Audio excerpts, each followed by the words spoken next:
Hi everyone, and in this video we're going to be discussing another class guide. Specifically today we're going to be covering the Sniper class guide and its archetypes. I know it's been a little bit of time since my previous Vanguard video, but nonetheless, let's jump right to it. So the Sniper class is a group of ranged operators, and they're going to be your primary source of ranged physical damage. There are 5 archetypes within this class, so a little bit more variety to them than the Vanguard class. So let's get started, and we'll get started with the anti-aerial archetype. So I'm beginning with what is objectively like the most important archetype for this class. The anti-aerial archetype is defined by this trait, which says that it attacks aerial enemies first. It's obviously pretty straightforward what this means. Basically, they'll attack flying enemy drones that are within their attack range before anything else. Members of this archetype also tend to have some of the lowest TP cost within their archetype, as well as some of the lowest attack stat. But they also do tend to have some of the fastest attack speed within the Sniper class. They usually, not usually, they also always gain their full range upon promotion to Elite 1, which gives them this 3x4 grid. And so Elite 1 is going to give them the left and right grids on that final row. Skills within this archetype do vary, but you'll usually just find things like attack modifiers, so something like Jessica's power strike here. You'll also find things that allow them to hit multiple targets. That's something that Blue Poison has, or you'll find like multi-hit attacks on a single target, which is something that you'll find with like 6-star Exousia and 5-star Greythroat. That's also very common, but usually you're going to find like just attack modifiers. So as I said, this is like the most important archetype within the Sniper class. This is the only archetype that I would say is going to be like a necessary staple within your squad. You're definitely going to want to level up at least 1 or 2 of these units, just because there are going to be drones in a large number of maps. In fact, most of your maps you're going to have to deal with some sort of aerial threat, and then there are also going to be certain maps where there really aren't any aerial threats, or certain maps where the aerial threats are the main part of the map. And so it's specifically within the first and the last scenario that you're really going to like find value in these. In the scenario where there are no aerial threats, obviously you are free to exclude them from your party. But in the first and the last one, that these they're pretty much core. So like an example would be like Annihilation 3, very aerial heavy, and you're definitely going to need to have at least these 1 or 2 of your anti-aerial snipers well leveled up. There are quite a few notable members within this group. Because it is pretty much a required archetype to have, there's a lot of variety here. I've chosen to level up 4-stars Jessica and Meteor. They're pretty solid free-to-play options. Obviously, all the 5-stars and the 1 6-star operator that fall within this category are very good. So if you do happen to get any of them, absolutely go for it. But there are also other notable operators. Cruz is a pretty solid 3-star operator as well. So this is something that you can pretty much use right away. And that's pretty much all I have to say about this specific archetype. So the next archetype we're going to cover is the AoE archetype. And the example I have only on this account is Shurayuki here. So this is going to be where these are going to be pretty heavy hitters in terms of physical damage. They're characterized by their higher attack stats, as well as higher DP cost, quite a bit higher DP cost, slower attack speed, and increased range in comparison to their anti-aerial archetypes. So they start off immediately with the max range of the anti-aerial archetype, but upon promotion to Elite 1, they'll gain the mid-grid of their 3x5 range, and then promotion to Elite 2 will flush out the 3x5 range entirely. So obviously, like, increased range is really good. They're going to need that increased range because of their slower attack speed, in order to get those hits rolling out earlier, and obviously that's just better. Skills, obviously, in this archetype, of course, are pretty much going to be damage focused. I mean, they're pretty much most skills in Arknights are pretty damage focused, but you'll usually find AoE manipulation skills. So I haven't leveled up Shirayuki, but her second skill changes her AoE into arts damage, and then like leaves her shuriken behind and like reduces speed. The 3-star counterpart here is, I believe, Catapult, who like increases AoE damage. Yeah, increase AoE of normal attacks. And then Meteor, I believe, also has a way to like expand her AoE. So each of these operators are really going to have like some type of skill that manipulates or changes some effect of their AoE, and that's obviously good because that's part of their archetype. The archetype, I would say, is really useful. You can kind of think of them as the physical versions of AoE casters, and so they're going to be quite useful when you have to deal with like hordes of lower defense enemies, since they can very quickly just like nuke them out. That said, they aren't that situation really isn't as prevalent as the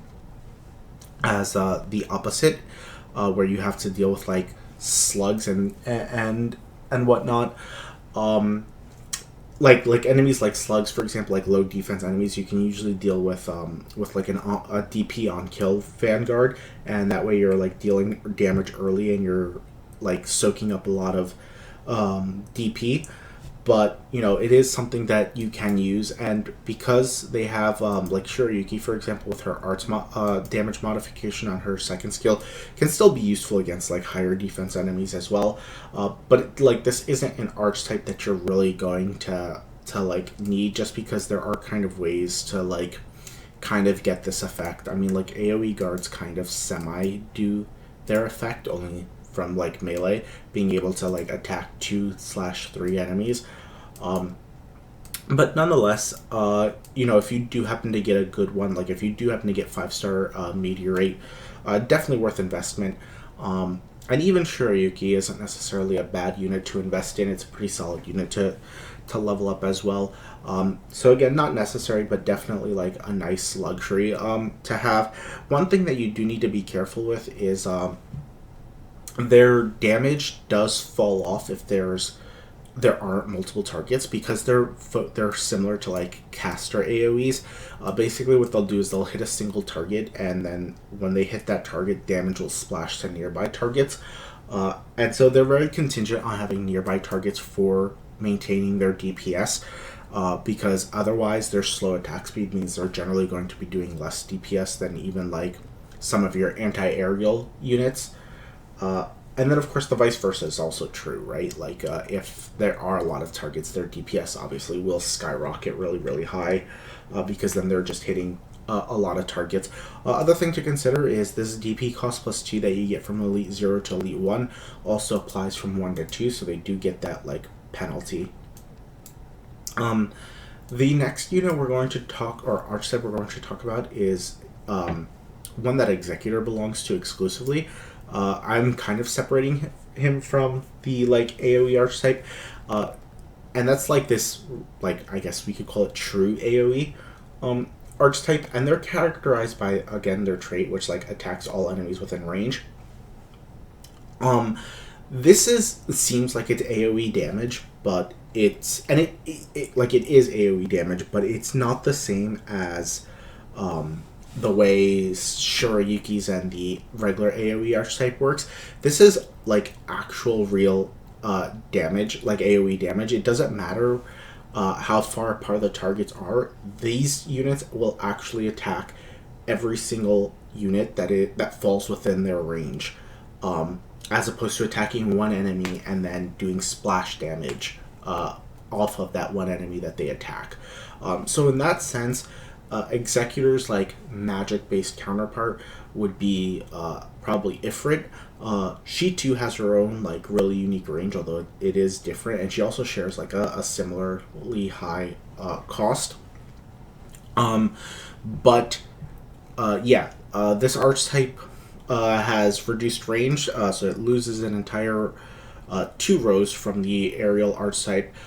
Seems to also have that like slow attack speed, high DP cost, but they can obviously do they can obviously reach their higher DPS potential a bit easier, in the sense that like I said before, the targets don't need to be clumped up together, but it is also going to be harder because, again, like the range, losing the 2 rows compared to the anti-aerial and 3 rows compared to the AoE archetype really does hurt how much how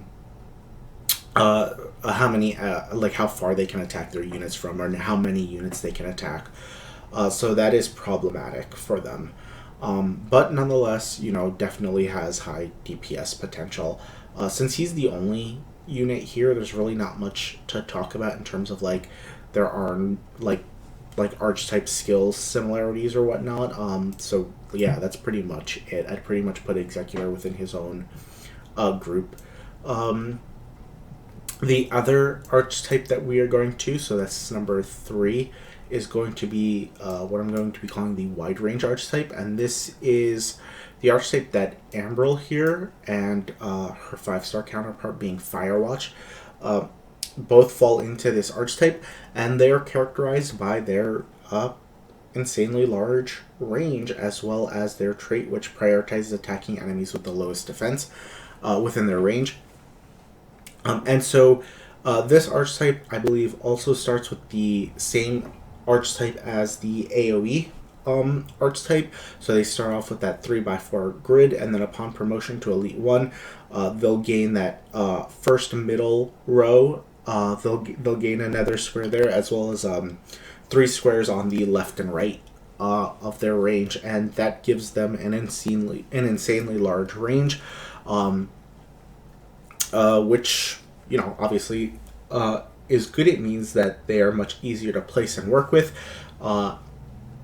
And aside from that, there are a few other similarities here. So the archetype does tend to have quite high attack damage, slow attack speed, and again, it also gets like that higher cost compared to the anti-aerial archetype, but then again, so does everything else. But I would say they have a fairly a fairly solid cost. I wouldn't say it's like super high or even moderately high. It's still fairly on the like respectable end.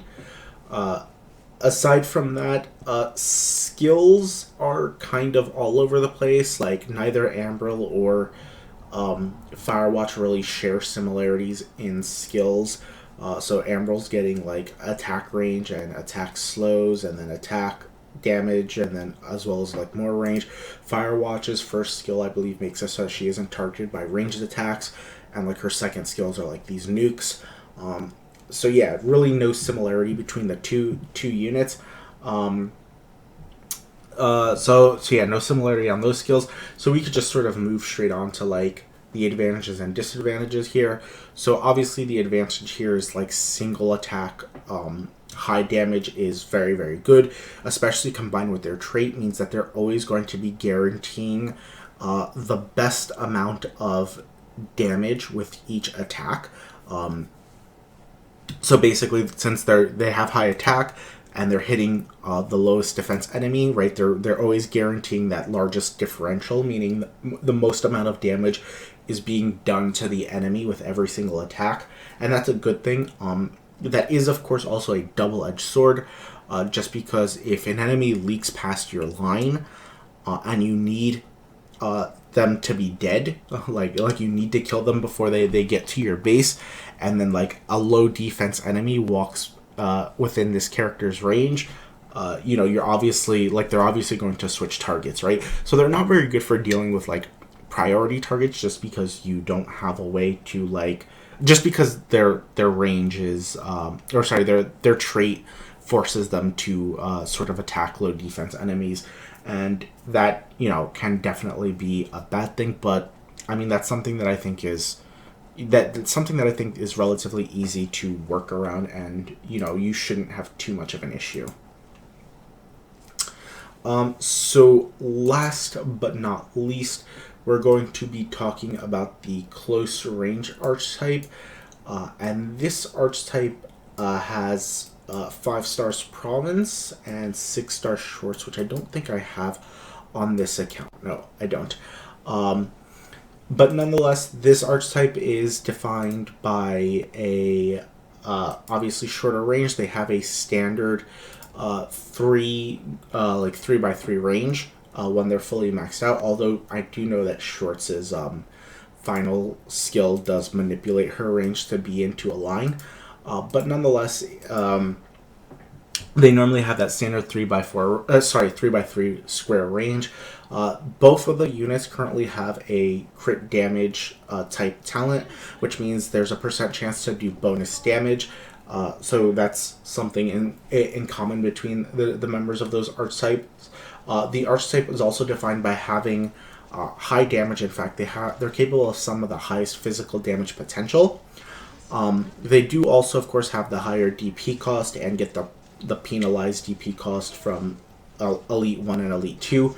Again, they also do attack slower than the anti-aerial archetype, but that's also true of pretty much every other archetype. Like, that's one of the defining factors of anti-aerial is their fast attack speed. Skills for the archetype are also very heavily damage focused, and as a result, they're heavily damage focused, but many of them also have some kind of a penalty perhaps to them, for if you could call it.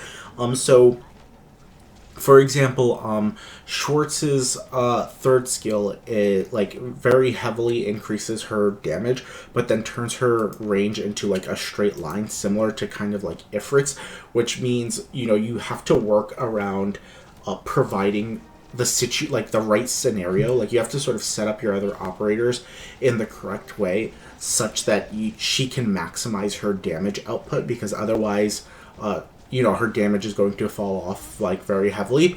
And the same thing is actually true for Province as well. Her second skill is a massive DPS steroid, but she then doesn't attack enemies that have over 80% HP. So that's something that you're going to need to take into account of. And yeah, it's an archetype that's capable of very high DPS potential, but that you're going to need to plan around in order to actually get that maximum DPS, because otherwise their DPS will fall off. That's pretty much it for that class. And if you've been counting along, that means we're actually at our 5th and final class. So that was the final class. So we did our anti-aerial, our AoE, our true AoE, if you will, our wide range, and our close range. As said before, the main archetype to take away from this is the anti-aerial class, anti-aerial archetype. That's the only one that I think you absolutely do need to have at least 2 of leveled up. Everything else is a luxury, although a potentially very nice luxury. In particular, I think having an AoE sniper could be very useful, and I think having a close range sniper later on can also be very useful if you are willing to invest some time in planning out your maps to get maximum DPS. But at least for the beginning, your very first priority should be that anti-aerial sniper. And so that about covers it for this class archetype, and I hope to see everyone in the next one.